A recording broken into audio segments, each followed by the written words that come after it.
Arithmetic progressions.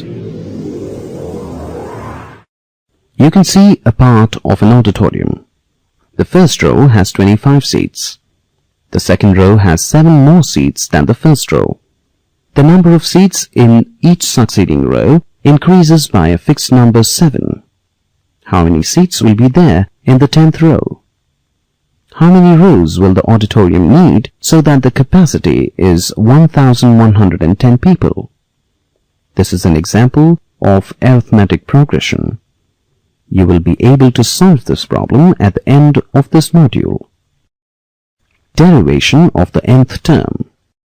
Derivation of sum of first n terms.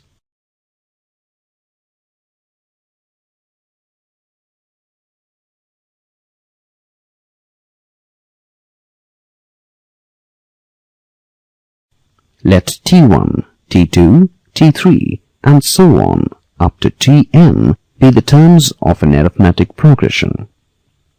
Let D be the common difference between the successive terms. T2 minus T1 is equal to T3 minus T2 is equal to T4 minus T3 and so on. That is equal to Tn minus Tn minus 1 that is equal to D. The first term T1 is A and it can be written as A plus 1 minus 1 into D. Following the same pattern, we can write the second term T2 as A plus 2 minus 1 into D. Now write T3 and T4 using the same pattern. Key in the answers.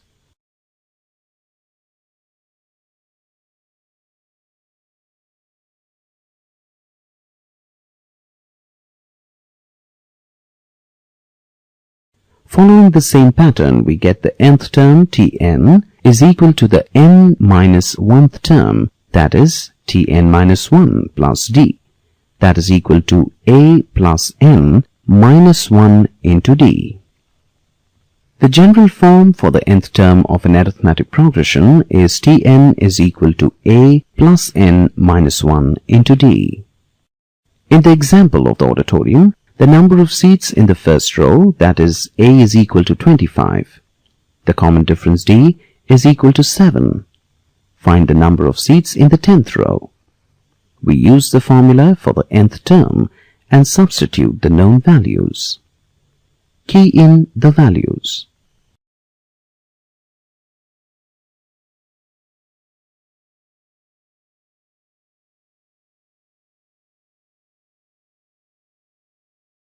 In the answer.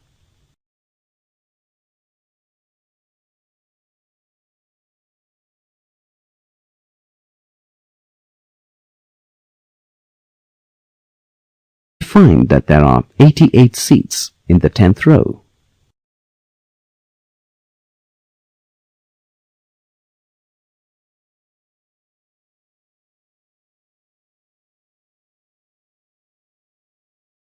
Let A be the first term of an arithmetic progression of n terms and let the common difference between successive terms be D.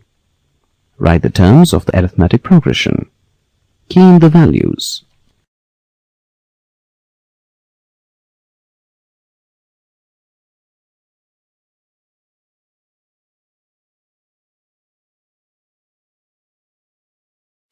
Let us denote the sum of the first n terms of an arithmetic progression by Sn.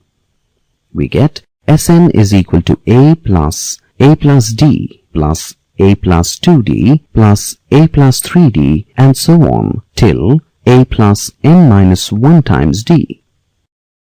That equals n times A plus D plus 2D plus 3D and so on till n minus 1 times D.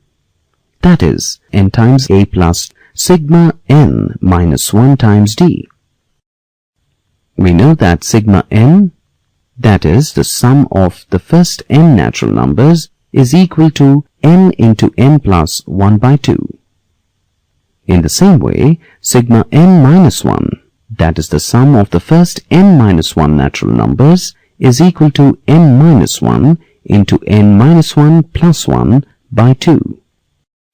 We substitute this value of sigma n minus 1 in the right-hand side of the equation. We simplify the terms. We get the formula Sn is equal to n by 2 times 2a plus n minus 1 into d. We use this formula when we know the values of a, n and d. We can rearrange the terms. We get the formula Sn is equal to n by 2 times a plus l, where l is the last term of the arithmetic progression. We use this formula when we know the values of a, n and l. In the example of the auditorium, the number of seats in the first row, that is a is equal to 25, the common difference d is equal to 7. How many rows will the auditorium need so that the capacity is 1,110 people? We use the formula for the sum of n terms and substitute the known values. Key in the values.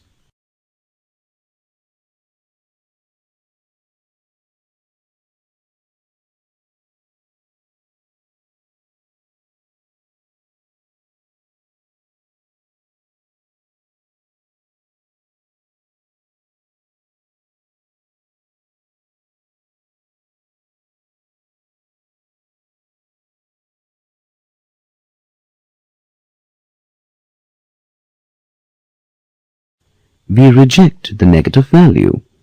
We find that 15 rows are needed to seat 1,110 people in the auditorium.